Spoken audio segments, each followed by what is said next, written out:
guys, we remembered we had to have a tripod. That's what happens when you're out of the game for a while. Appropriate, though, because we're on episode 3. I should say part 3 of our 4-part review. Clever. And it only cost us 87 cents. The 87-cent solution. Mm-hmm. Oh boy, this one. Like, this is probably my favorite one, but also the creepiest one. Oh lordy, so this episode. So the whole plot of this is that Scrooge is sick.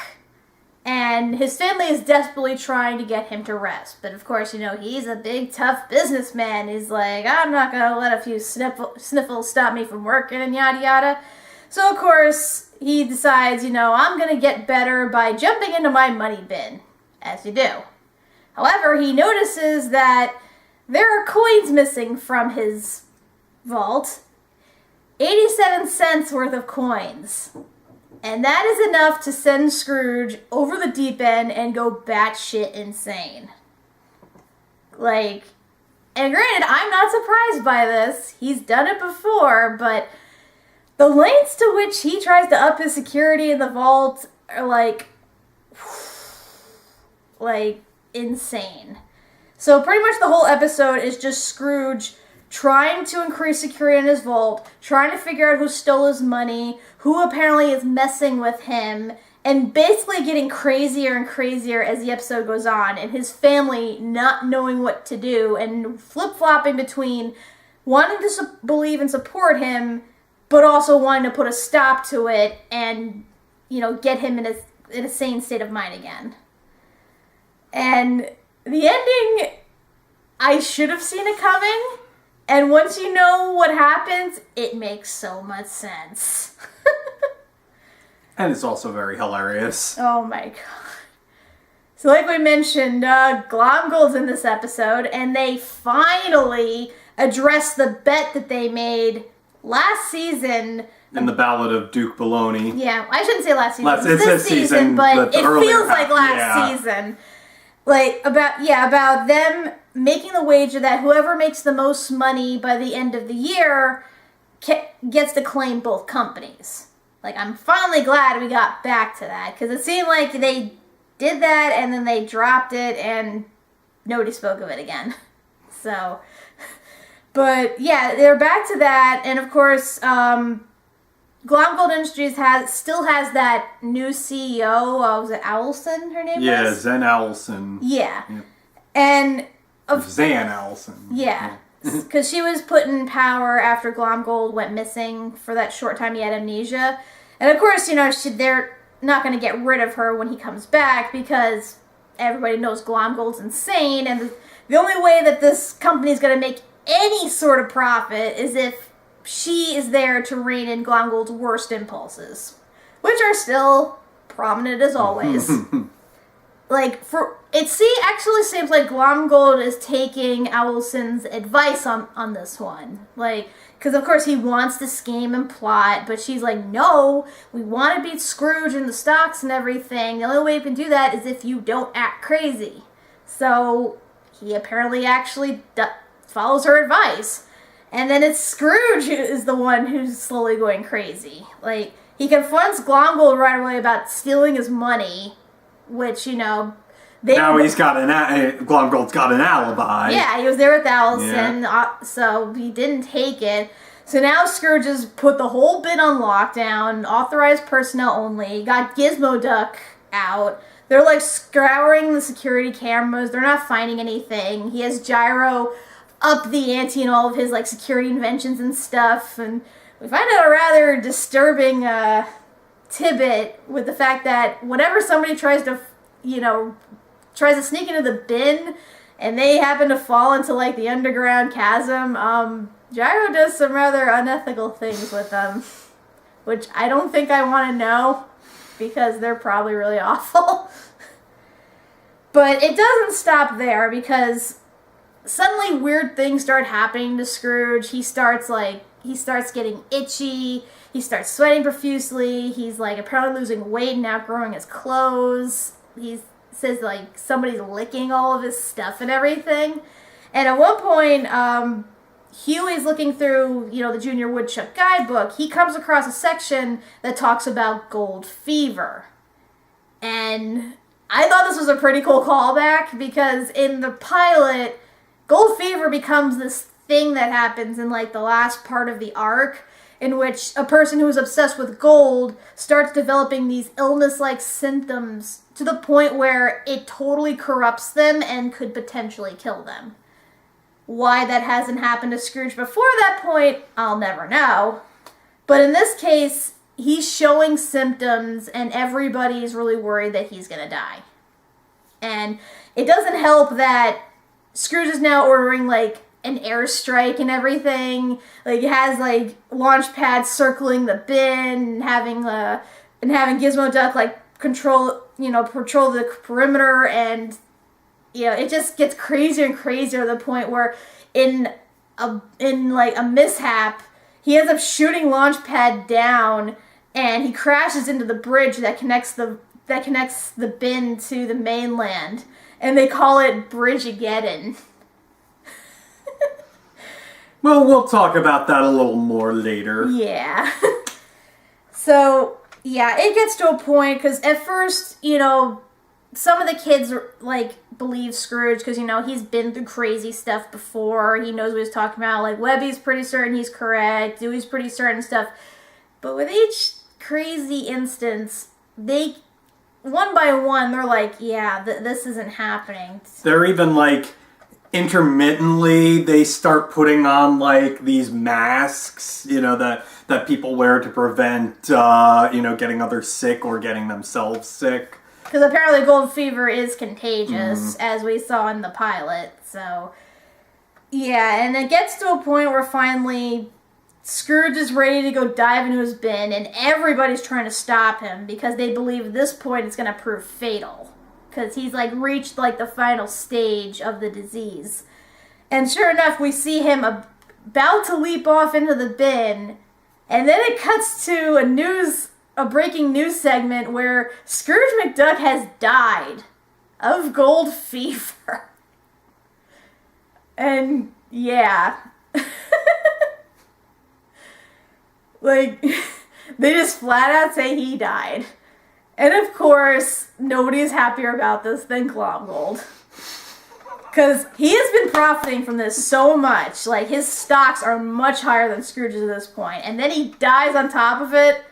And then, of course, He basically wins the bet. He won the bet, both monetary-wise and in life. So what does he do when they have a funeral for Scrooge? He showboats. Oh my god!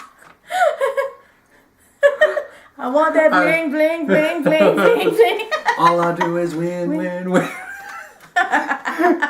Oh, it's not even just showboating. It's like the tackiest, over the top, just blatant disrespect to the point where I think he's even like stomping on Scrooge's coffin. It's like we should be horrified and disgusted by this, but I was We were laughing way too God, hard. I was laughing my ass off so much. Because I'm like, this is like Glomgold at his Glomgoldiest.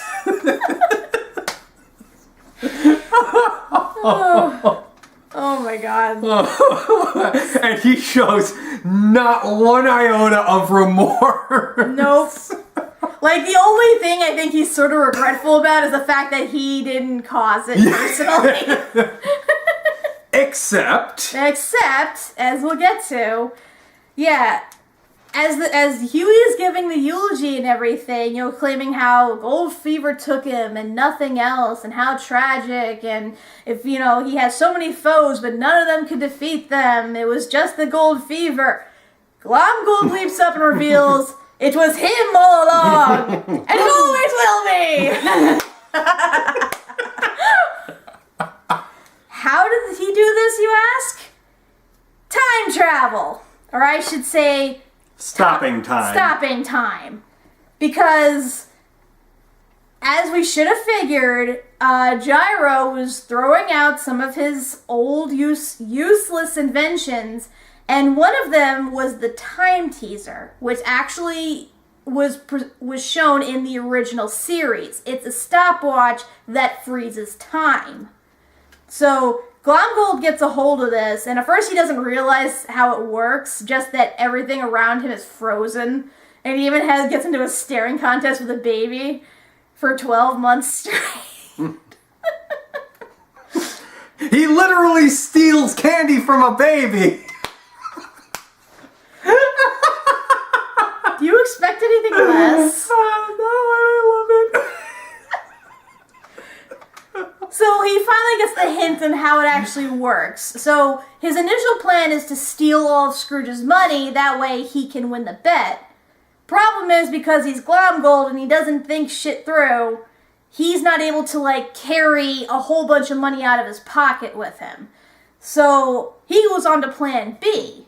He's gonna drive him crazy.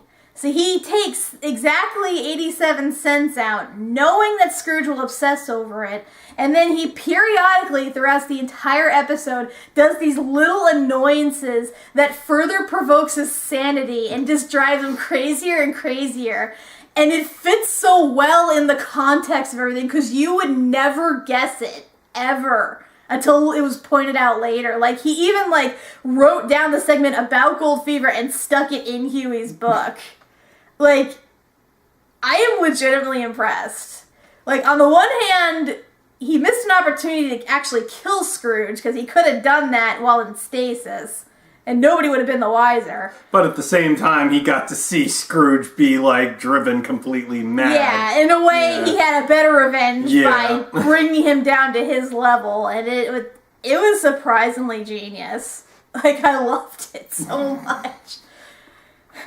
And I love it because, Scrooge, when he gets crazier, he starts calling, this imaginary being Chester.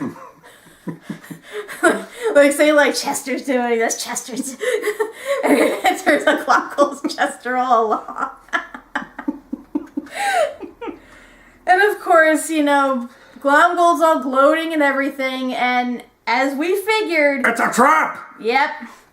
Yeah, Scrooge is not actually dead. He staged the whole thing, because eventually his family got through to him and said, look, you are sick, you are delirious, you are crazy. You need to sleep before you think of anything else.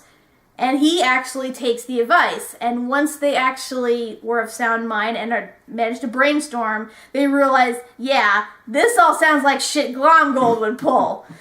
Hence why they set up the whole funeral thing to trap him. So, yeah, they were right, surprisingly. And of course, Scrooge and Glomgold get into a fight and everything, and they end up freezing themselves. Somehow the watch, I guess, malfunctioned and made it so that just they froze in time. And I love it because suddenly Beakley comes out of nowhere and is like, why didn't you call me in the first place? And I'm like, yeah, why didn't they call her in the first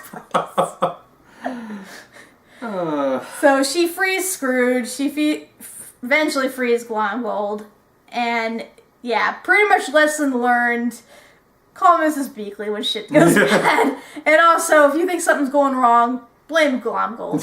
Because it's always Glomgold. And it's always will be! This episode was just amazing. Oh, God. It's I already have a great fondness for Glomgold episodes, but this took it beyond because it was a mystery at that, and it was a good mystery because it's the person you most suspect and it's not. It fools you so well into thinking yeah, this is something Glomgold would do, but how could he possibly do this? It doesn't make sense. Oh, that's how he did it. It is brilliant. So brilliant.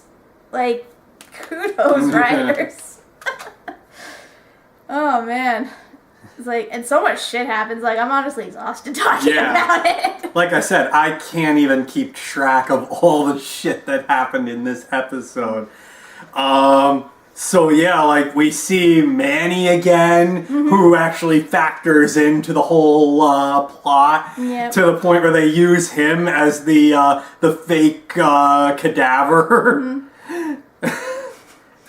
That in fact, there's even like some what you call it? Because there's one scene where they're talking with Gizmo Duck about the potential villains. So it's like we get notice on the fact that we still haven't heard from Magica, but they are aware that she's still in the woodwork. So they're still aware that she's around. I'm glad they brought that up. So it's like.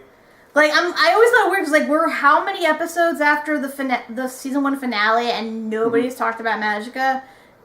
So we know for a fact she's out there, we just don't know where. So I guess they're saving that for another big episode. But in regards to the others, they have the Beagles are all at Con, a convention for convicts. How appropriate. Yeah, and then. We also have Mark Beeks at Crowchella. Which is appropriate. It's for, the Hollywood elite. But it's like, this is really the first time we've seen him at all this season. And it makes me think they really don't have much more they can do with him. I could be wrong. The writers could always pull a 180 and surprise us. But as of right now, we've already kind of said he's kind of a low-tier villain. Most of his schemes have been either steal something from somebody else and claim it as his own, or make something out to be bigger than it really is, etc. I mean, he's more of a rival / annoyance at the most, because the most damage he caused was when he stole the Gizmo Duck tech. And then, he didn't know how to use it, and he almost killed everybody because of it. And that was unintentional, so... Yeah. So yeah, he really, I don't know if he's going to be a villain much longer, because I think really he was there to fill out the spot until Magica actually, came to the forefront. Yeah. Because, really, it's everybody's kind of teased in the fact that she's not there, even though we know she's his biggest villain. So really all we've got is Mark Beeks at that time. And then, like I said, they haven't really done anything to focus on him until finally this episode, and even then, it's just a throwaway thing. Pretty much. I don't know. I really don't know what more to expect. I think it's just more one of those, lesser stake type things. So, yeah, I mean, whatever. I just don't see him being much more of a threat anymore. But like I said, it is nice to see that we get those callbacks. And speaking of callbacks, oh dear Lord. So for starters, we get Gold Fever, which is a thing that happens in the very, first, episode of DuckTales, or at least, partway into it. With him getting so wrapped up in gold that, he loses sense of everything else. So that was basically the same kind of idea, but I think they kind of took it up a little more in this. Yeah, they made it much more of a threat, because they he legit is sick. Yeah. So it kind of makes you believe that, oh shit, Gold Fever is actually real. But again, in the back of your mind, you're Scrooge has been around this stuff for decades, and this only started now, so. And then, you have the amount of that was stolen from the bin was 87 cents. We're yet again driving the whole 1987 joke. I'm kind of hoping that doesn't go on for much longer, because they're really driving that joke into the ground. Then, let's see, there's the Time Turner, which was, back in the end of season 1, I think, of the original series. Yeah. Yeah. Funny enough, I actually remember that episode more than any other episode in the original DuckTales series, because I remember recording it off the TV when I was young. So, and I didn't have all the others recorded, but this one I did, so I watched it the most, hence why I remembered it so well. And it was nice to see it in this, and it works the same way, too. And then there's Bridge-mageddon. Oh my god. Oh, as people from New Jersey, we know this reference all too well. Assuming that's what they were going for. That's what they were going which for. I believe they were, to a degree. Yeah, but yeah, so if anybody doesn't remember, years ago, our wonderful, at the time, governor, Chris Christie, shut down part of the George Washington Bridge as part of a traffic survey. When we believe more, it might have been actual revenge on a political opponent. So yeah, it actually caused like massive traffic jam on the bridge. People were pissed. Not to mention, you know, it stopped ambulances and people who were sick and injured and dying. Yeah. You know? We won't get into our whole thoughts because we don't want to get too political on it. Yeah, we don't like to get political, yeah. but we do have some pretty strong feelings on Yes. Christie, as I'm sure the rest of America does. Mm-hmm. But yeah, so that reference... That was like PTSD for us, honestly. Yeah. I mean... Like I said, there's people who come from the state where that happened, like that... It may not have been that big a deal in the grand scheme of things, but it's still all too real. It's just, that memory's always going to be there. I'm going to see that every time I go into that one it's pizza shop and put his picture in there. God. But yeah, like I said, this was a fantastic episode. Like I said, it got back to, it actually addressed a plot point with the whole bet between them. Like, I'm wondering how that goes now, because again, their stocks are now in Glomgold's favor. No, in Scrooge's favor now. Oh, they went back? They went back. Oh, okay. Yeah. Yeah, I wasn't sure, because they didn't really seem to... Because Glomgold basically made a public nuisance of himself. I mean, I'm hoping that's the case. I sincerely hope that way. Because that would really suck if Scrooge had to hand it over to Glomgold in the end. And granted, that's not the first time that would have happened, because they've made bets like this in the original series, but that would just be so bad. And of course, we get more Glomgold, which is always fantastic. And they actually play like that song, All I Do Is Win, Win, Win. So there's a reference for you. Yes. Yeah, so like, this was just fantastic. Go watch it. It is like, you will laugh your ass off the entire time. That's what we did. So yeah, that was the best. And now, next episode, we get into plot. We get into plot. In space! And on Earth. Eventually. Yep. See you for part 4.